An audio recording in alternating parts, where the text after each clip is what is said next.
By the time the last casserole arrived, the rain had begun. It came down softly at first, tapping the windows of Aunt Miriam's old house like polite knuckles. Inside, the dining room smelled of roast chicken, buttered rolls, wet coats, and furniture polish. Every chair in the house had been dragged to the long oak table. Dining chairs, kitchen stools, folding chairs from the garage, even the piano bench. For the first time in 9 years, all 4 Bell siblings were under the same roof. Miriam stood at the head of the table, thin hands folded over her apron, smiling too brightly. "Well," she said, "your mother would have loved this." No one answered immediately. At the far end, Daniel looked down at his plate. Celia reached for the water pitcher, though her glass was full. Ruth, the youngest, gave a small laugh that did not sound like laughter. Only Thomas, the eldest, lifted his chin. "She would have complained the chicken was dry," he said. The table relaxed, but only a little. There were children now, nearly grown ones, who had heard versions of the old family stories, but not the whole of them. There were spouses who knew when to become fascinated by napkins. There was Uncle James, Miriam's husband, who kept pouring wine as if fermentation alone could save them. The reunion had been Miriam's idea. "Your father is 80, she had said on the phone. "He wants everyone together." But when everyone arrived, Arthur Bell had retreated to his armchair near the fireplace, a blanket over his knees, watching them with cloudy blue eyes. Age had made him smaller, but not softer. His presence still pressed into the room. Dinner began with safe subjects: traffic, school exams, the leaking roof, Celia's new job. Thomas spoke of his firm's expansion in Boston. Daniel mentioned a community garden he had helped build in Oregon. Ruth talked about her daughter's college applications, her voice tight with pride and terror. Then Miriam brought out their mother's china. It was white with a blue rim, delicate as frost. Celia's fork paused above it. "I thought that was packed away," she said. "It was," Miriam replied. "I found it in the attic." Thomas glanced at his father. Arthur stared at the fire. Celia set down her fork. "Funny. I asked for the china after Mum died." The room shifted. Ruth closed her eyes briefly. Miriam's smile faltered. "Oh, Celia, I didn't know." "Yes," Celia said. "You did." Thomas put his glass down. "Can we not do this during dinner?" Celia turned to him. "Of course. We wouldn't want to make dinner unpleasant." Daniel said quietly, "It's already unpleasant." A chair scraped. One of the teenagers excused himself. Another followed. Soon the children had migrated to the kitchen, leaving the adults stranded around the long table with the old china between them. Arthur coughed once. "Your mother wanted Miriam to have it." Celia's face went pale. "That's not true." Thomas said, "Dad would know." Daniel looked at him. Would he? The rain hardened against the glass. For years, the Bell family had arranged itself around one central silence: the last year of Eleanor Bell's life. She had died after a long illness, though long depended on who told it. Thomas had been nearby, managing doctors and bills. Celia had visited when she could from Chicago, though Thomas said that was not often. Daniel had come for 2 weeks and left after an argument no one described clearly. Ruth had been 22, still living at home, and had disappeared into the role of caretaker until there was almost nothing left of her. After Eleanor died, Arthur sold the house. Thomas handled the estate. Daniel flew back west. Celia stopped calling. Ruth married the first kind man who asked and moved 40 minutes away, close enough for guilt, far enough for survival. Miriam had not expected peace, exactly, but she had hoped grief might have aged into something gentler. Celia picked up one of the plates and turned it in her hands. Mum promised me these when I was 16. We were washing them after Thanksgiving. She said, "You're the only one careful enough." Thomas laughed once, sharp and dry. That sounds like Mum, giving everyone a different promise. That's cruel, Ruth said. It's accurate, Thomas replied. Daniel leaned forward. No, you don't get to do that. Thomas frowned. Do what? Make her small, so you don't have to feel bad about what happened. Thomas's face tightened. You have no idea what happened. You weren't here. I was here enough. For 2 weeks? Daniel nodded. And in those 2 weeks, I saw plenty. Arthur's hand closed around the arm of his chair. Thomas pushed back from the table. Say it, then. Daniel looked toward Ruth, but Ruth was staring at her plate. So Daniel said it. You treated Mum's dying like a project.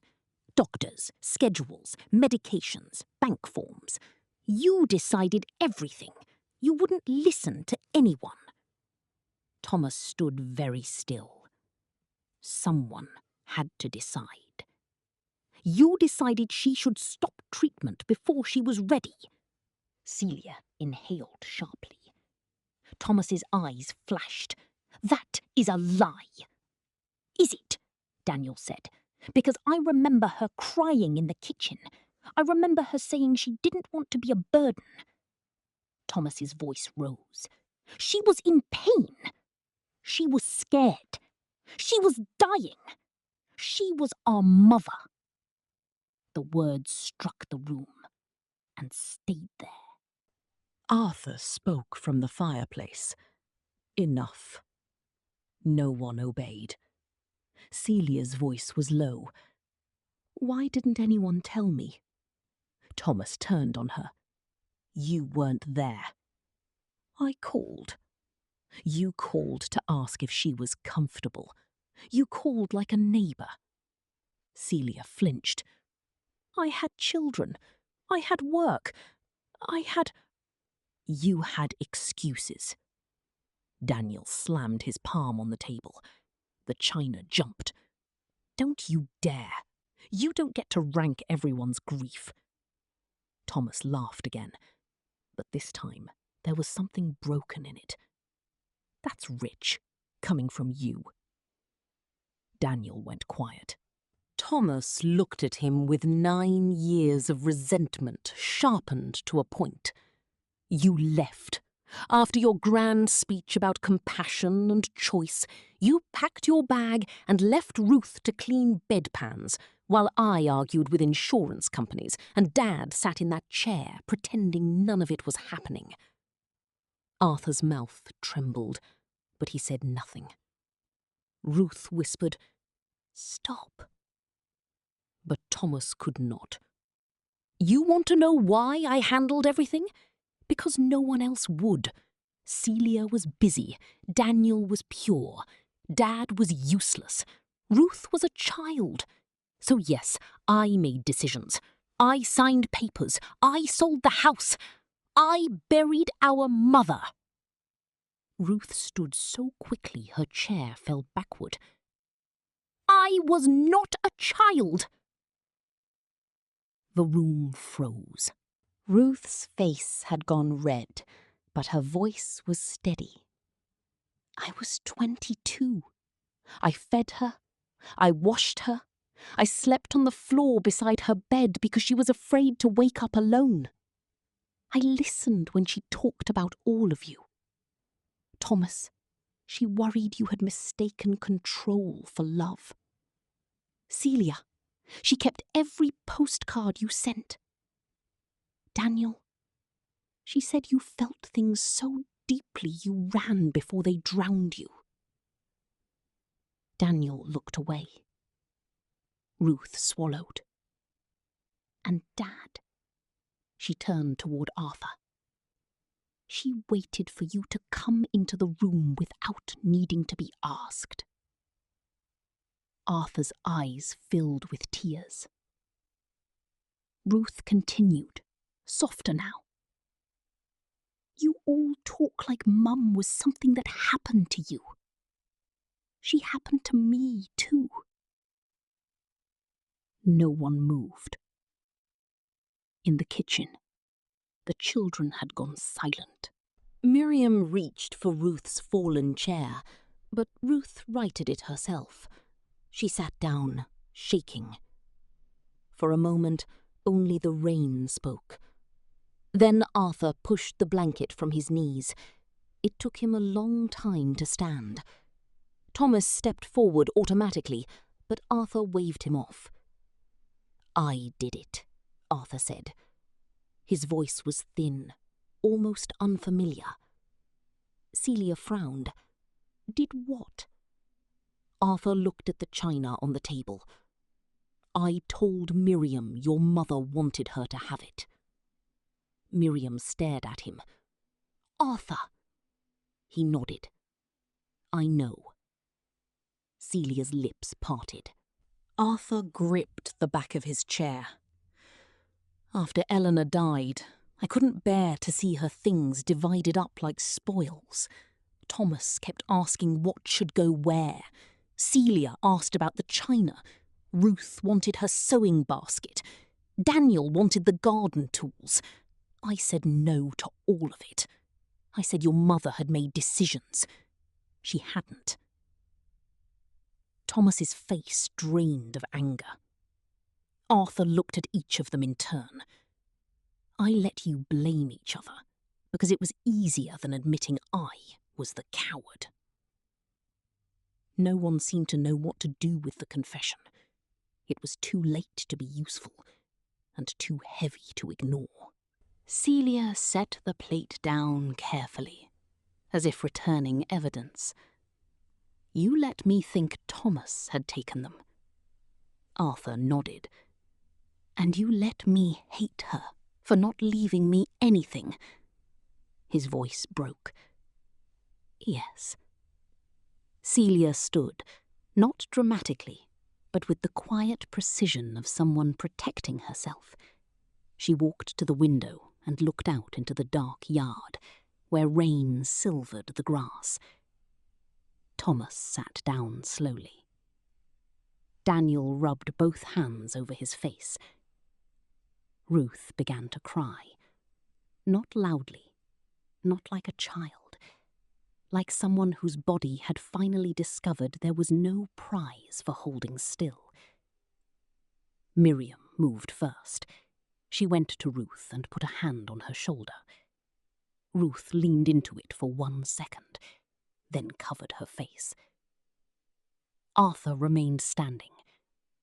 I am sorry, he said.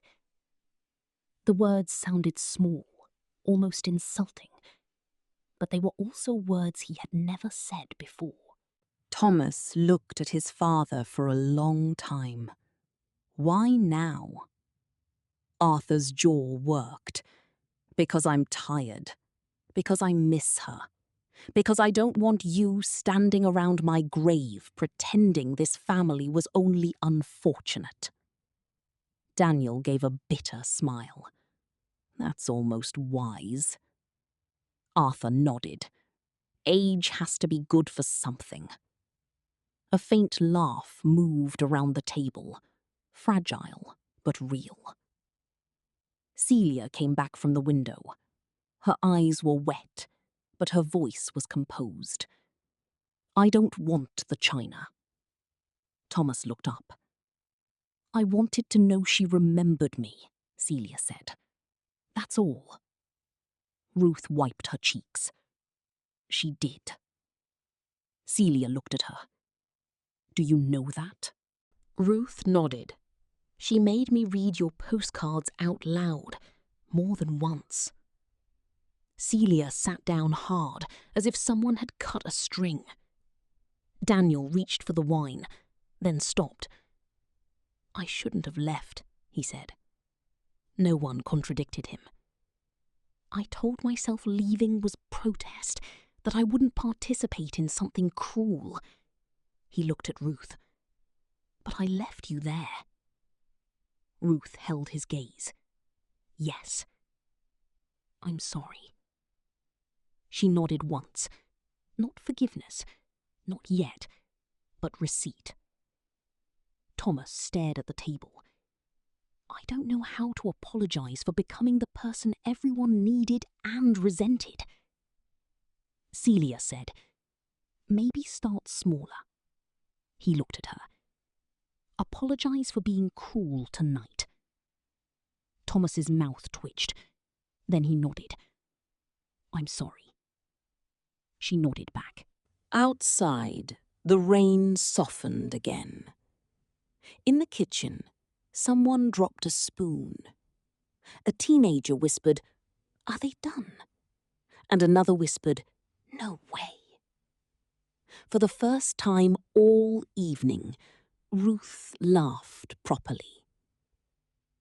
Miriam rose and began clearing plates, but Celia stopped her. "Leave them," she said. "We can wash them together."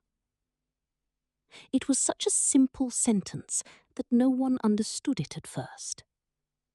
Then Daniel stood and picked up his plate. Thomas gathered the silverware. Ruth stacked the bowls. Even Arthur carried one cup, both hands around it, moving slowly toward the kitchen. They washed the china in warm water, one piece at a time. Celia washed. Thomas rinsed. Daniel dried. Ruth put each plate on the counter with exaggerated care.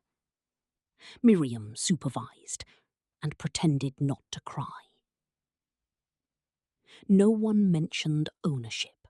Later, when the children returned and dessert was cut, the conversation did not become easy. It stumbled. It circled bruises. It avoided some rooms and opened others by accident. There would be more arguments. There would be phone calls ignored, then returned.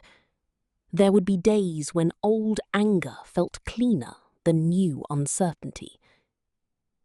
But that night, they sat together until the candles burned low. At the end of the table, Arthur watched his children pass slices of pie over their mother's china. He did not ask to be forgiven.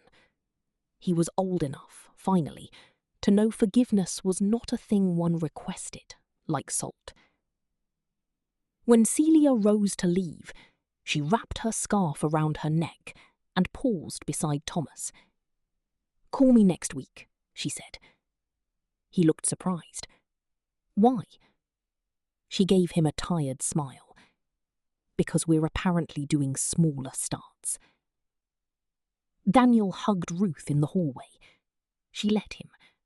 Only briefly, but she let him. By the time the last car pulled away, the rain had stopped. The house smelled of coffee, extinguished candles, and something unsettled, but alive. Miriam stood in the doorway beside Arthur. "Well," she said, watching the red taillights disappear down the road, "your wife would have had plenty to say about that." Arthur looked at the dark, wet street. "Yes," he said, "but I think she would have stayed for dessert."